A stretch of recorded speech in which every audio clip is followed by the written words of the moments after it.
There you go. Good morning, everybody. It's morning here in Tokyo. I'm in Tokyo. My name is Gerri McLaughlin. I'm a recovered alcoholic. Thank you, Kevin, for inviting me to be here today. I love you, man. We did share a very intense time and a life-changing time for me. So I keep that in my heart and I keep it close to my heart when times are hard. I'm alcoholic. Um, I was separated from alcohol on the 11th of February 2012. And I've come to believe over the years, I didn't have a lot to do with that. If you're new here tonight, welcome to Alcoholics Anonymous.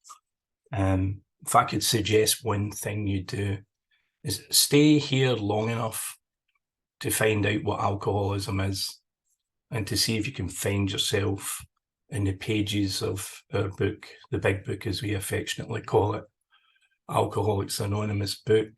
Because if you are one of us and you find yourself in those pages, we have a solution for you. If you have a drinking problem, we have a solution. If you're just coming back tonight, I've been there too, because February 11th is not my first sobriety date. It's my second sobriety date. And if you're just coming back, welcome home, because this was the only place I could find companionship, solution, and a higher power that I choose to call God today. And when I got here, I had no idea how that... I don't think I didn't believe in God. I just didn't know how it could work for a guy like me. I had no idea how that could work for a guy like me who had done the things I had done. And if you're simply struggling today with something in your life, you're in my prayers, because all alcoholics and all people are in my prayers every morning. And how did that happen? For a guy who only ever thought about himself, whose whole life was a transaction. I'll do it for you if you do for me. In fact, could you do for me and I'll do nothing for you, was probably closer to the deal. Because I'm a taker by nature. I'm just a taker. I have a sponsor and he's in the room tonight. I sponsor other alcoholics. I don't know if any of them are in the room tonight. There's too many people to check. But this has been great for me to be a sponsor. I have a home group. It's called the Big Book Solution. We meet Tuesdays and Fridays in Tokyo. And I've based my sobriety on Alcoholics Anonymous being a way of life rather than something that I just did. And I don't do it always willingly. I'm not that kind of alcoholic. I'm seized by a sickening rebelliousness from time to time. It's not even conscious sometimes. I find myself drifting. So these are the bases of how my life is today. And I was thinking, it's Sunday morning here, so I worked yesterday till 4:30. I came out of work. I got on the train. I came back to my part of Tokyo. I did the shopping. I came home. I cooked the dinner. Spoke to my wife. She was in a William James study group last night. She joined Al-Anon a few years back and has really taken to it. So I'm sitting eating my dinner. She does more meetings than me. She's in the program. My daughter comes in. She's smiling. And I'm like, how does that happen to a guy like me? Because since I've been sober, I haven't got in a barroom brawl. I haven't been arrested. I haven't been hospitalised. I haven't hurt the people I love deeply. I just don't do those things anymore. Do I come up short? Sure, I do come up short, but I have a solution for that too. So what does it mean to be alcoholic? I gave you guys a great talk in the middle of the night last night. I always have these great ideas of what I'm going to say, and then I just pray and ask God. But I was reflecting on what it means to be alcoholic. So in the first 10, I came to AA on the 4th of June, 1997. And I didn't have anything to do with that either. I was 8 years before that, I'd moved to London to continue a DJ career, which was going fairly well. Not spectacularly, but I was working. And the day that I came to AA in June 1997, I was homeless and I was sleeping up the back of the market. and I was eating the food after the vendors had gone from the market stalls out of the fruit cartons, and I can't remember exactly how long I had been doing that, maybe 7 days, maybe 10 days, because the last door, as we know it, had closed on me. And I had lost everything. No friends, no job, nothing. And it had to be like that maybe for a guy like me, because every time we read the tradition about the stubborn Irishman, I think, well, that's me. you just couldn't tell me anything. And the most baffling thing about it when I look back now is I could not connect my drinking to what had happened in my life. Just couldn't. I knew that I drank too much, and there were plenty of people who told me that.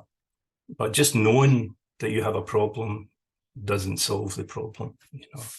So I left the market that day, and I was going to walk up to my cocaine dealer's house to get some free drugs, free booze, or free money. And it's a long walk from where I was up to his house in London. It was about a 2-hour walk, and it was hot, and I'm clucking, and I really need to change the way I feel, and I've got no money, and I've got no choices really. And I get to his house, and he's moved, and the windows are kind of dusty, and I'm like, when your cocaine dealer moves without telling you, you know that you're just persona non gratis in someone else's life. And I looked across the street, and there was a Catholic church, and I'm Irish Catholic from Glasgow, and I walked across the street. I don't know what I thought I was going to do. Either I was going to go in there just to get out. I had no plan. Or maybe steal the altar wine. I don't know. You know, I was desperate. And just as I go up the stairs to this church, I look down, and there's a doorway, and there's a guy having a cigarette, and he's standing under a light, and he's got what we used to call in those days a sports jacket, a check jacket, and a shirt and a tie. And he says to me, "Are you looking for the meeting?" And I was like, "What meeting?" And he was like, "Alcoholics Anonymous." Now, I've come to believe that that's God right there. I didn't understand that at the time. And I took 2 steps down, and he took 2 steps up. And the light shone on me, and I saw I was kind of dirty from sleeping in the street. And I went to go, and he just put his hand on my hand, and he said, "What's your name?" And I said, "My name is Gerri." And he said, "Gerri, you need never drink again." So I almost headbutted him. Sorry, I've lost my headphone. I almost headbutted him, because that's how we say hello in Glasgow. But the idea that I need never drink again had never occurred to me. And he's like, "Why don't you come inside and get a cup of coffee?" And I stayed in AA. And it's important for me today to tell you the 2 sobrieties I've had, because they're almost the same length of time now. And I stayed in AA, and I went to meetings. And I was blessed to have the obsession lifted out of me quite early. And that man, Michael, he qualified me straight out of the book the next day. He said, "Come and meet me the next day, and I'll take you to a meeting." He qualified me straight out of the book, page 44. He took me to a meeting that day, and then he took me to a meeting that night, and he took me out to eat something, because I hadn't eaten anything for a few days. And I guess he had understood that I was without a home. I didn't tell him that. I was too ashamed, you know. And when he offered me a meal, I said no. And he said, "Just eat something, son, you'll feel better," you know. And he asked me if I believed in God. And it's a question that nobody had asked me since I was a child, you know. And I said, "Do you mean God, God?" And he said, "Yes, God, God." And that's what he called me for months, was God, God. Where's God, God? And I said to him, and I never forget it, I said, "I've no idea how that would work for me. I haven't been in a church since I was 17. By this time, I'm in my 30s. And so he's qualified me, and he took me to meetings. One day I leave the house, and I don't have to walk like this to pass the bar. I'm walking across the park, and I see, somehow for the first time in a long time, just people in the park. It's summer, it's London, the sun's shining. I see kids kicking a ball, and somehow I'm awake, and I realise I haven't thought about a drink that day. And this was early on, it was like 6 weeks. And I ran across to the meeting and I told Michael this, and he was like, let's get you into the steps and let's do inventory. And I was like, what's inventory? And he said, well, you're going to write down all these things. And I just couldn't contemplate doing that. So I didn't. And shortly after that, I got a job, and I'm a chef by trade. And I thought I could fix everything in my life by having a job and having money. So my ex-girlfriend has taken me back at this point. I'm sleeping in the living room and there's no way I'm getting into the big bed. She's only taking me back because Michael asked her. He's really trying this time. So she took me back, and I got a job and I start paying my way. And I'm going to meetings. Mostly speaker meetings. And speaker meetings in Britain quite often are drunkalogs and not much solution. I still see Michael. He mentions writing inventory to me again. So I start going to different meetings and hiding from him. Not because I was trying to deliberately undermine my own sobriety. I was so ashamed of the things I had done when I was drinking. I'm a violent alcoholic, and there was many women involved in that violence. And the part of the world where I wasn't brought up to be like that. You know, I grew up in an Irish Catholic house. My father was in AA. My mother was in Al-Anon. So the idea of admitting that and telling people that was my deepest, darkest secret. And I didn't know at that time that your secrets would keep you sick. I just didn't know that. And I was doing okay. I'm going to meetings, and suddenly 6 months is a year. And funnily enough, and you guys will get this, on the 4th of July, 1998, I'm 13 months, sober. And my long-suffering ex-girlfriend says, I think it's time for you to move out and get your own place. And I'm like, hold on, where's the happy ending? We're going to get back together. We're going to have lots of little beautiful babies. We're going to sail off into the sunset. And I said, me move out? And she went, yeah. And I was like, why? And she said, I don't know what's worse, you drunk or you sober. Because I was still insane. I was completely insane. I swapped drinking for cooking. I worked a minimum of 60 hours a week and just transferred my addiction to cooking. Still going to meetings though, still doing okay, right? And I think you can do that. I don't know how, well, I did it for 10 years. I don't know what the time frame is for everybody else, but I went to meetings, I had a job, I got an apartment then, but in the apartment, I fell into a sea of self-pity. How could she put me out? I'm 13 months sober. What is it people want from me? I'm not drinking. What is it you guys want from me? I haven't had a drink for 13 months and nobody wants to be around me. I didn't realize that what the world saw was this angry, depressed, untreated alcoholic. Because when I look in the mirror, I think I'm doing great. And I don't have a sponsor, right? I don't have anybody to look round the back and tell me what's really going on. So I get my own kitchen.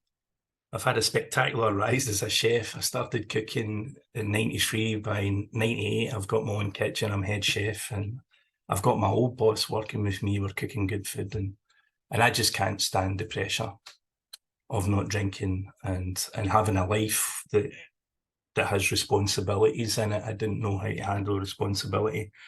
So I took to the marijuana maintenance program, and that worked initially, maybe for 2 or 3 days, because anything else I do that's not alcohol, I do to the gates of death and insanity. I've never enjoyed anything that I didn't do like that, whether it's work, whether it's sex, whether it's outside issues, whether it's booze, you know. So I started doing that. Somewhere in 99, I'm now 2.5 years away from a drink. And I go on holiday. I'm having a nervous breakdown basically in the kitchen. I go on holiday down to Spain. I've gone down there to get a job. I've gone down there to meet a German head chef through my old head chef to get I shake hands with the guy, and I'm coming down there. I think London's the problem. I need to get out of London. I don't realise I need to do the steps. I shake hands with the guy to go down there in the spring, and I'm going to go home to London, save up my money, and then move to Spain. I go to the beach 2 days later. I meet a Swiss girl on the beach. I like her. She likes me. 12 weeks later, I live in Switzerland.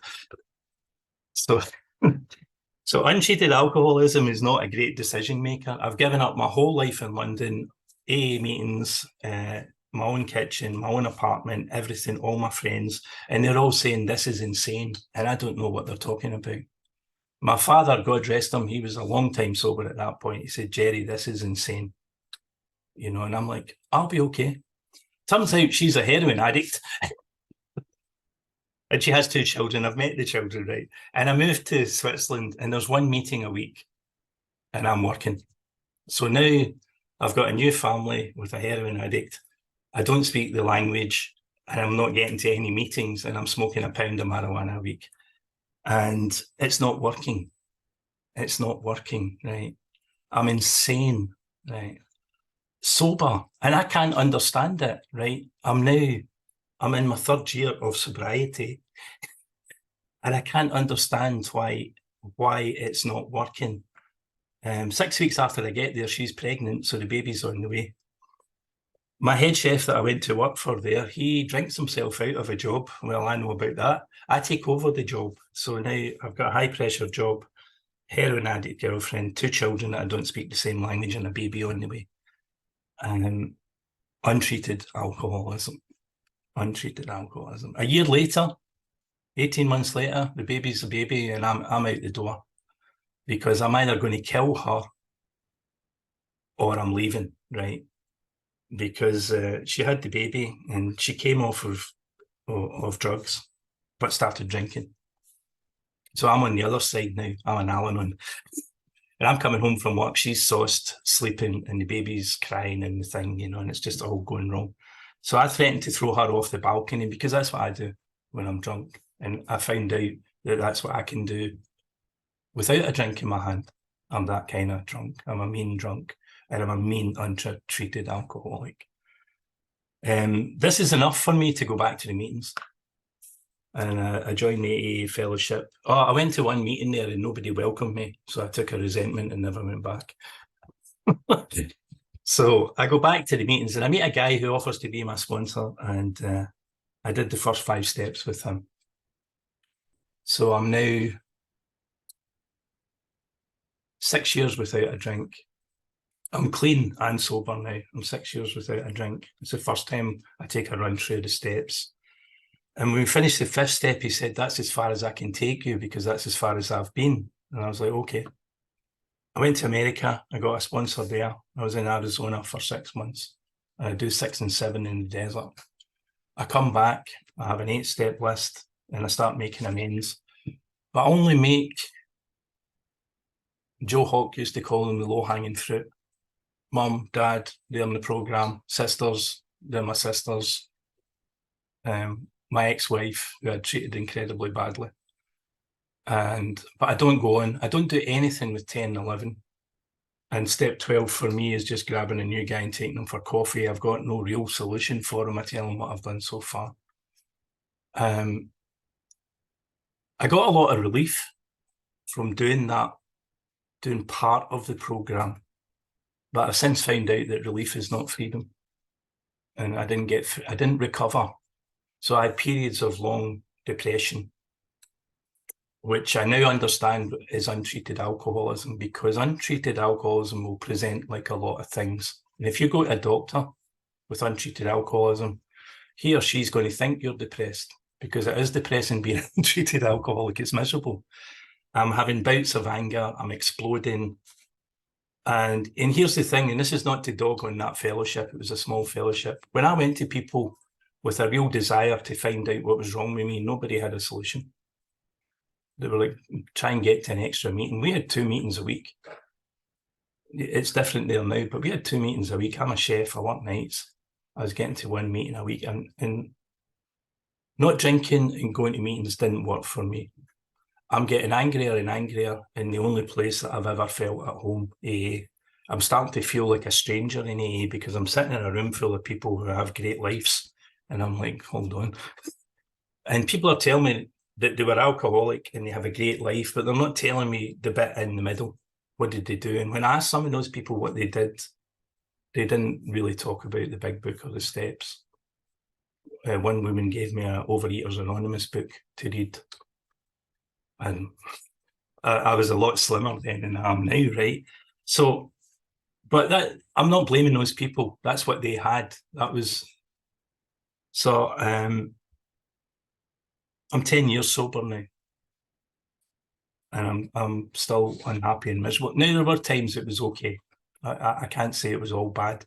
When I had a new girlfriend, it was okay. When I made enough money in that month, it was okay. When Celtic won the league, it was okay, right? But there was no foundation, is really what I want to say. And at 10 years, I'd been trying to sponsor a woman. She had died. She had fallen down the stairs. She was a cocktail alcoholic. She liked to mix all kinds of things and hit her head, and she had died. And I was devastated, because she was just such a beautiful soul, And I went to the meeting after the funeral, and actually nobody mentioned her. Only two people mentioned her, and I just got so angry. And I thought, I'm going to kill somebody in here. And that's where my untreated alcoholism took me. And I asked a guy who had 20 years to sponsor me, and he said no. And that was just the end for me. And I liked this guy. He was from Brooklyn, I was like, P, I need help. Would you sponsor me? And he was like, I don't have time. And I walked out the door of AA. I didn't mean to leave. I'm not that kind of person that's that organ. I didn't mean to leave AA, but I thought I'm going to take a break. And I didn't go back. I was into all kinds of spiritual things because I was looking for something and I wasn't finding it in the meetings. And I thought the spiritual stuff that I was involved in a meditation group, I was doing some sweat lodge and stuff like that. I was looking for something. And I thought if I could keep up my own spiritual work, that I would be okay. Well, it just started to circle the drain. And 2.5 years after leaving AA, I'm in my little local shop, I'm buying bread and milk, and I see a nice Spanish wine on offer, which made it affordable in Switzerland. It's a very expensive place. And I thought, oh, well, I like this, and it's in the bag. Strange mental blank spot, and we don't know when that's going to happen. And even when I went to the counter, the girl behind the counter, who I know well, I lived in a small place, she said to me, I've never seen you buy alcohol. And I was like, well, I'll have a glass of wine occasionally. Right. I haven't even opened the bottle and I'm already lying. Right. So that drink was 2.5 years. And my Al-Anon wife recently she was doing a talk somewhere. And she asked me to describe my relapse. But she said, can you do it shortly, Gerri? Because you say a lot. And I said, it was a black hole of despair, darling. And that's what it was. And if you've only got one sobriety date in here today, God bless you, and please keep a hold of it, right? Because my first round of drinking alcohol was my solution at 16. I was a gawky, awkward teenager, and I had a drink, and suddenly I felt that I had arrived, as Bill said. And what I didn't know until I read the big book, and my dad used to say to me, have you got a big book? And I would go, yeah. And he goes, do you ever read it? And I was like, sometimes. So I didn't realize that my body is different from 90% of the population. And when I take a drink, what invariably happens is the next drink. I didn't understand that the first time around in AA, even though I was going to meetings and listening to speakers. I never heard really people talking about what the physical allergy was. And in AA language, we say, when I drink, I get thirstier. And that was my experience. And in relapse, there was none of that enjoyment. There was no enjoyment. And I bought that bottle of wine that day. I went home, I uncorked it, I drank it. And my first thought wasn't, oh man, I've just given up 12 years of sobriety. My first thought was, well, I guess I'm drinking again. And it was just that simple. I was back drinking again. And I've got another wee baby by this time. The big baby's 10 now. She's living with her mum. And I've got another wee baby. I've gotten into another relationship with a woman when I was sober. And we're still together. That's the wife that I'm talking about. So she met me when I was kind of a dry drunk. She lived through my relapse, which was 2.5 years. And I'm the primary carer for that wee baby. So if you're new here tonight and you think that having the love of a good woman or a good man or having a baby will come between you and a drink, I'm here to tell you it didn't do that for me. And I love my daughter. She's 13 now, and we're in Japan now because my wife's Japanese and she's in Japanese school and she's doing really well. But the first 18 months of that girl's life, I drank while feeding her.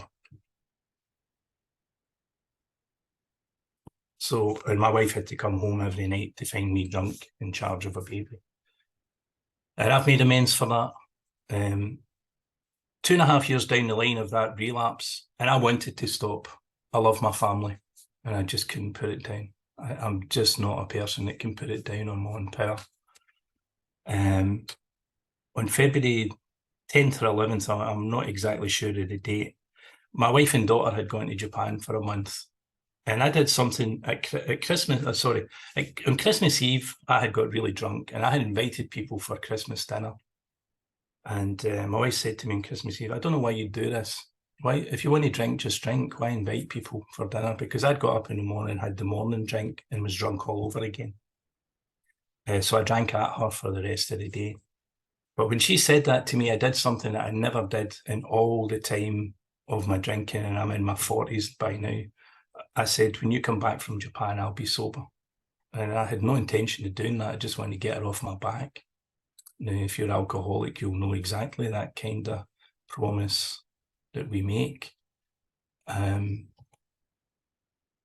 went to Japan. I put them on the plane and I drank not like a gentleman then for the next 7, 8, 9, 10 days. I can't exactly be sure how long it was. And on the morning of the 11th, I did what I always did. I woke up. I think it was morning. I don't know what time it was, to be honest.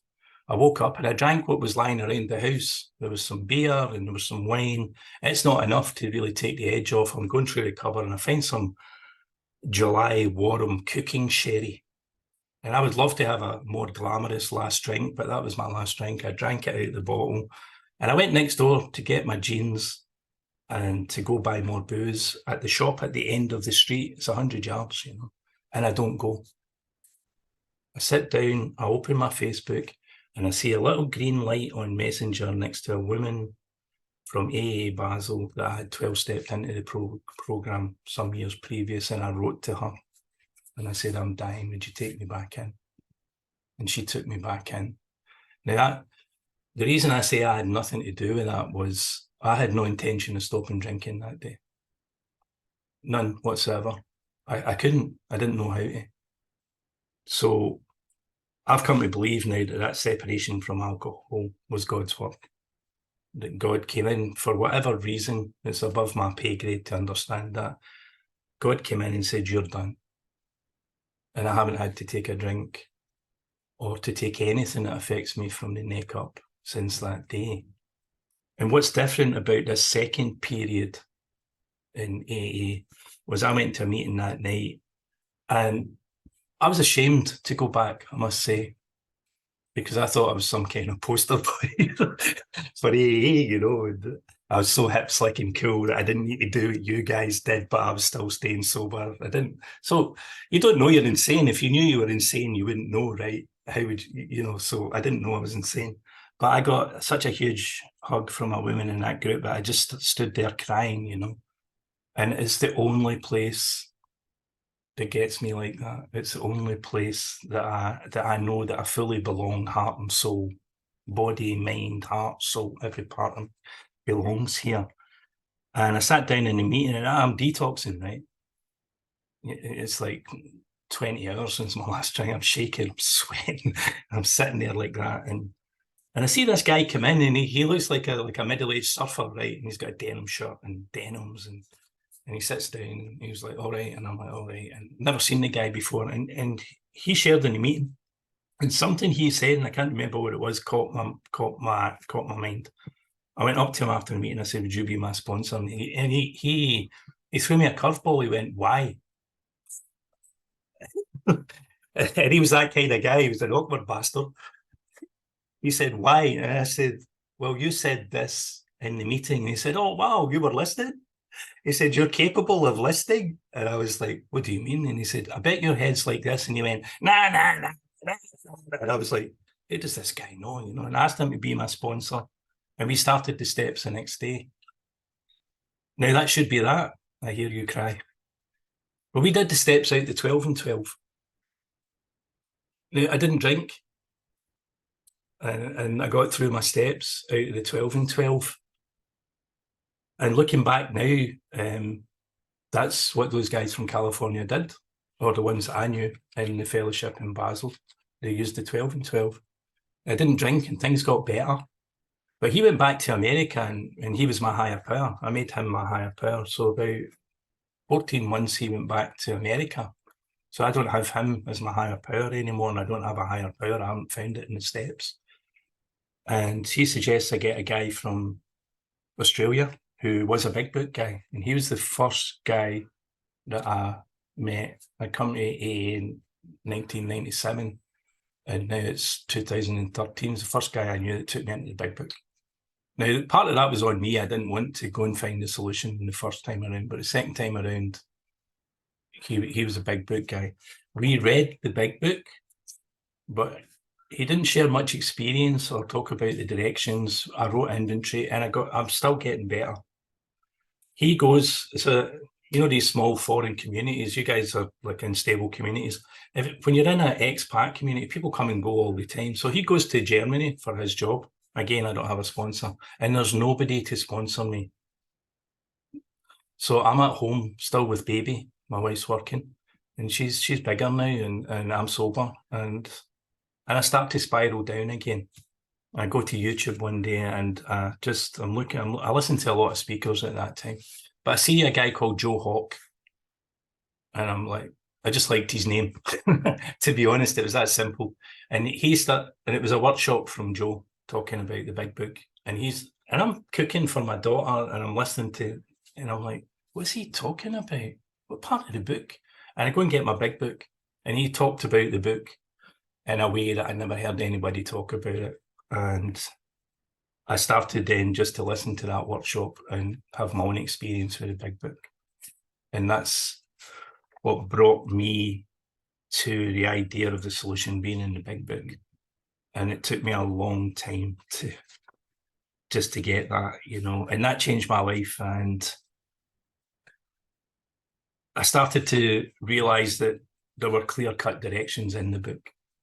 And I started talking about this in the meetings, and some people were unhappy about that. And I couldn't understand that. I started a big book study at my house. A member with long-term sobriety accused me of starting a cult within the group. And I was like, it's a big book study. We're just reading the book. I start sponsoring people. And then a young guy from America came, and he was a big book guy. And he took me through the steps. I took him through the steps. And then I moved to Japan. I get to Japan, I realise my untreated alcoholism is creeping back up. I can't find a job. It's not going to plan. I've got a higher power. I'm begging him. I'm like, God, I need your help. And he's like, well, again, I'm on Facebook, and I see a flyer for a big book study out of the Bronx. And I was like, I've got to have some of that. I've got the Bronx. And I think it might have even had Goodfellas poster or something on it. And then I met Kevin and the guys from the Bronx Big Book Study. And I started to go there every day because I was unemployed. And they were doing a Big Book Awakening workshop. And I started doing that.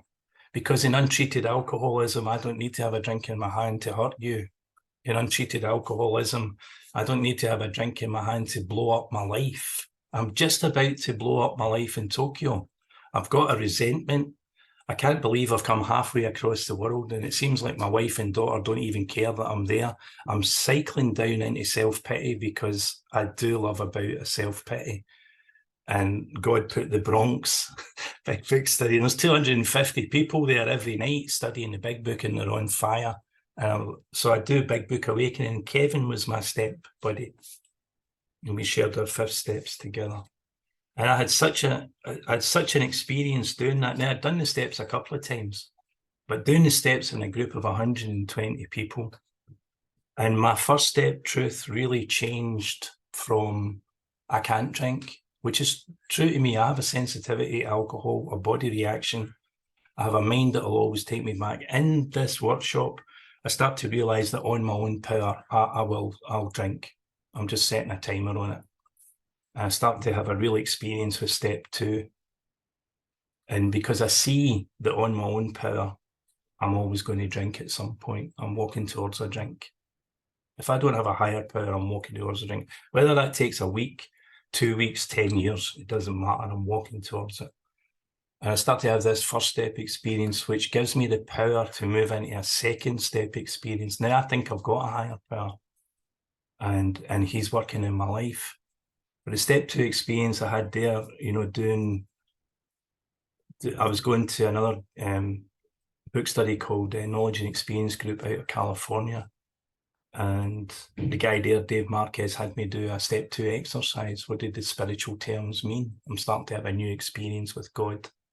The third step we did in the workshop, you've got 100 people on their knees doing the third step prayer. I come out of that and I'm just bawling. I'm just absolutely bawling because I'm a guy that can't put it down. I just can't, but here I am, I'm sober, I'm in a workshop and I'm having a new experience with the steps. Because I'd come to understand in Switzerland that you did the steps once and you lived in 10, 11 and 12 and I can't do that. If you can do that, rock on. But at some point I need to go through the steps again. Now it's been a couple of years. And I have such an experience in inventory. We were in inventory a long time. It was like 8 or 9 weeks, if I remember. And it was deep and it was thorough and getting down to those principles that had been tripping me up.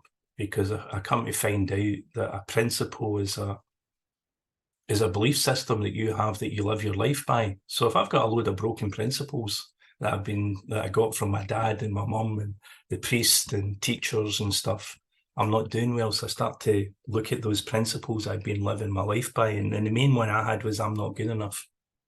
I'm just not good enough. I can't do this stuff.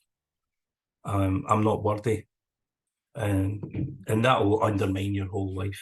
That'll undermine you in AA, it'll undermine you in... So I start to try and see myself through God's eyes. How does God see me? God doesn't see me like that.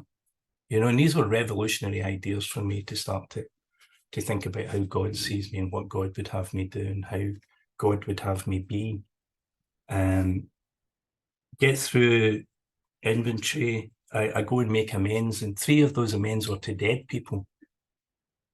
My mum, my dad, and my sister. My sister unfortunately died from this illness, and I took it very badly, And it was a thunderstorm night, the night I had set aside to make these 3 amends. I'd written them out as all my other amends. And I went up to a little temple near here in this absolutely massive thunderstorm. And I did my amends with my mum and with my dad because I realised I still owed them amends. And I was still carrying some resentments and my amends to my sister. And I'm coming back down and it's quite high up and you can see all across the city here from where I live. And I just heard Mark Houston's voice saying, "How free do you want to be?" And I was like, free enough, Mark, to stand in the rain to do this, right? Because these days I'm willing to go any length. And I don't know if I always was willing to go any length in this programme. After that experience, we started a big book study here. And guys were coming who had 2 years, 3 years, and they were hearing something they hadn't heard in the meetings. And so a couple of them asked me to sponsor them. And another great speaker that I admire greatly is Ralph White from Los Angeles. And I heard Ralph speaking in the Bronx and I did a step workshop with him.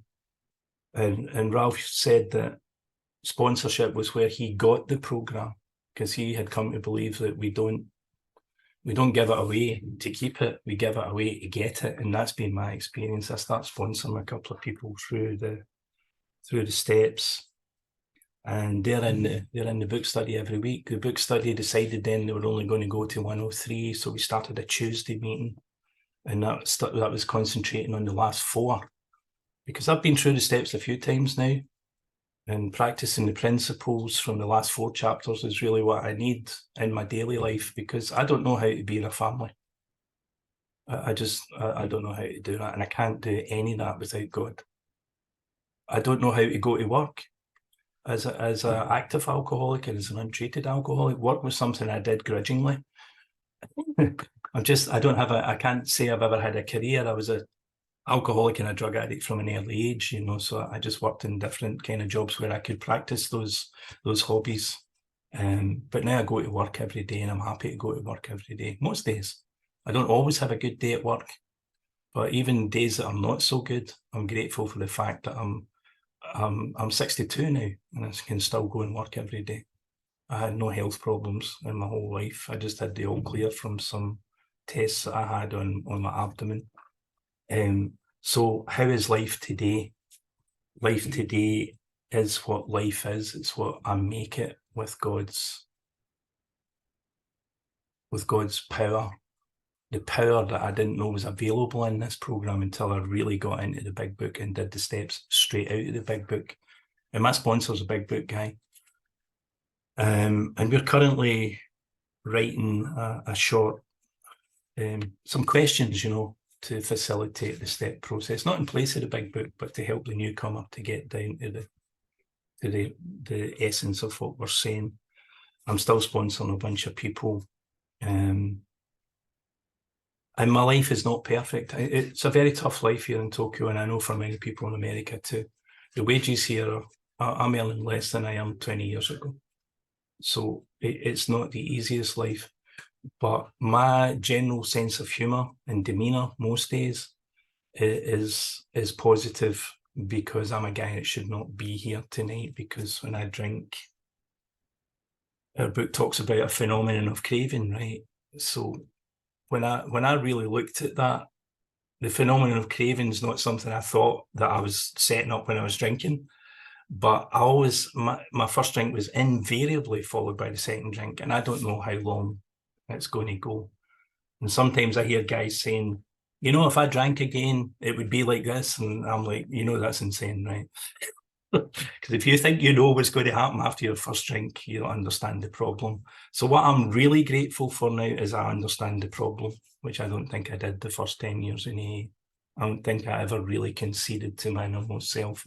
And that's why I needed to relapse to understand fully that I'm alcoholic, and to concede to my innermost self that I am alcoholic. And what does that mean for my life, right? What it means because that knowledge alone is not enough for me. It's just not enough to know I'm alcoholic, and even to concede I'm alcoholic. I need to have a way of life that's going to give me the sense of ease and comfort that I got from taking a few drinks. And that way of life I found in the Big Book of Alcoholics Anonymous, and with the wonderful people that God has put in my life over I've been in Tokyo 3 years, and God just knows the best people. He's put such incredible people into my life who have inspired me, who have lifted me up, who have carried me when I was down. And they do that because they have God in their life, and they have that. And I have a desire today, not only not to drink, but to go and seek more of that God, because my God has to keep pace with my life as it changes, and that God has to be mighty enough to bring me through all the things I go through. I'm currently trying to learn Japanese. You have to learn 5 languages to learn Japanese, right? I work in a Japanese speaking kitchen, and I'm the dumbest guy in the room. That's how it seems like, right? It's just, people have said things to me, and I hear the words, and I'm like, okay, and they've been very patient with me, but it's coming to an end, So, and I can't do those things. I'm a little bit ADD. I'm not good in concentration, but I took it to God. I'm like, God, I'm really struggling with this language. And in the last week, I've managed to do at least 15, 20 minutes every night rather than just 1 hour a week. So things change, and they change for me when I go to God with them. I'm so incredibly grateful today to Alcoholics Anonymous. I'm more grateful for the power that drives Alcoholics Anonymous, that power that I do call God today. And Sandy B once said that if we had a dictionary of all AA terms, every word would have a definition except God. And that's been my experience. And what the wonderful thing about following the directions straight out of the book is I don't need to understand God today. I'll have to figure it out. I'll have to work it out. I'm not fighting against anything or anybody today, except myself sometimes, you know. But 7 minutes. Thanks, Kevin. And that's where I found freedom, not having to figure God out and not having to explain God. And what's great about that is when I'm sponsoring another alcoholic and walking shoulder to shoulder with them through the book, they don't need to explain God to me. Your God is your business.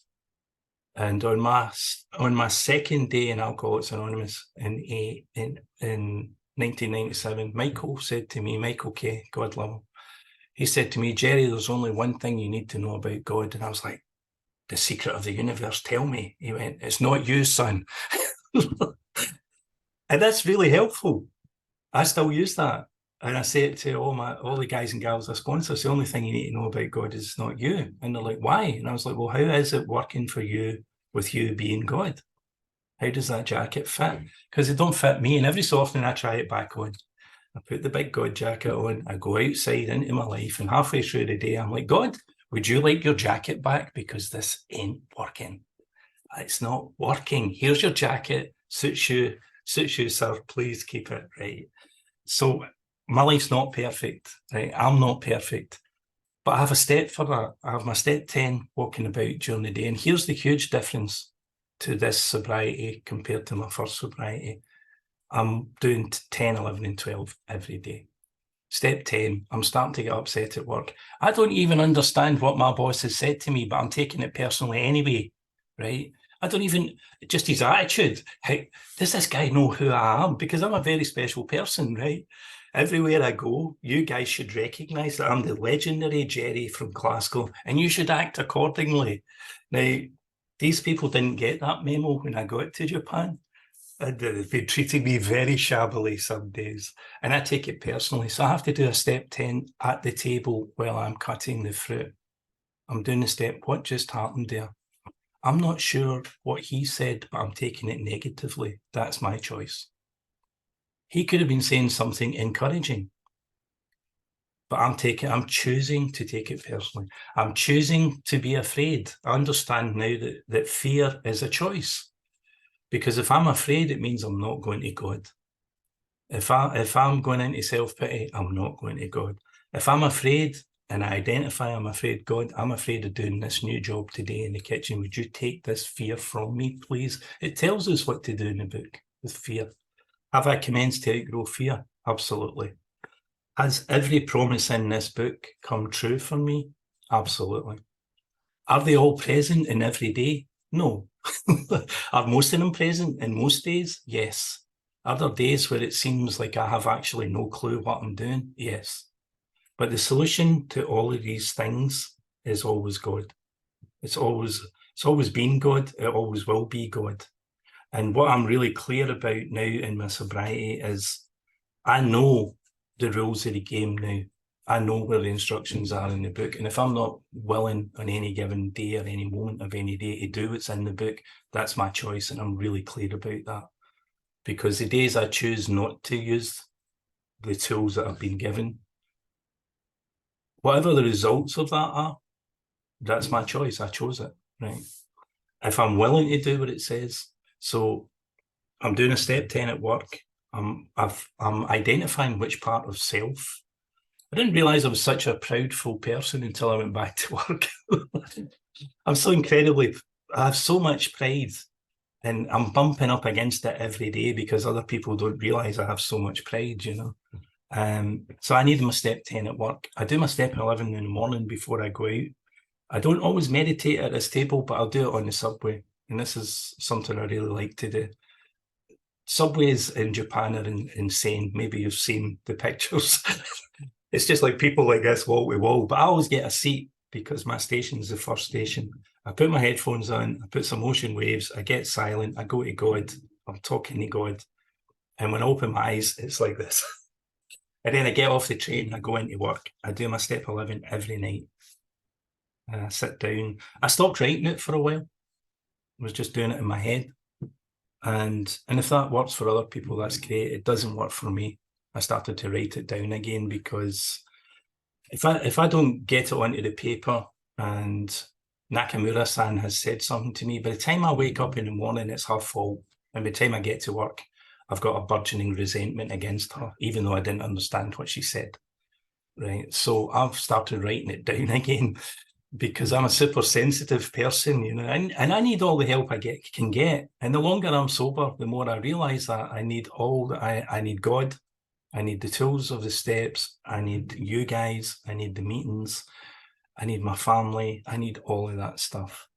So for a guy who blew up his life and everybody around him's life in his drinking, who blew up his life and everybody around him's life without a drink in his hand as an untreated alcoholic, to be sitting here tonight wearing my Serenity t-shirt,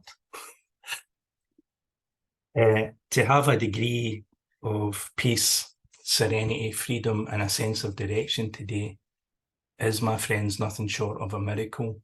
And I came to Japan because they have reincarnation. And I want to come back again to this life so that I can repay my debt to Alcoholics Anonymous and to God. Because even if I live to be 100, I can never repay what I've found and what I've been given freely as an undeserved gift, as I've found in the rooms of Alcoholics Anonymous. I'm going to shut up now. Thank you.